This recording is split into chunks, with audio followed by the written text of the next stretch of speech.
लेकिन एक सेकंड।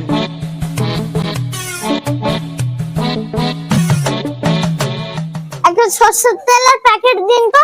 এই নাও। কত? 150 টাকা। 120 টাকা ছিল আগে, এখন 150 টাকা নিচ্ছ? আগে নিতাম কিন্তু এখন আর নিই না। আচ্ছা ঠিক আছে, আমাকে একটা নিয়ার তেলের বোতল দাও।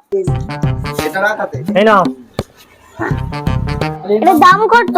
60 টাকা। আরে এটা তো আগে 40 টাকা নিতে। ওই যে আগে নিতাম কিন্তু এখন আর নিই না। ঠিক আছে। আরে বাবাই, আরে টাকাটা দিয়ে যা।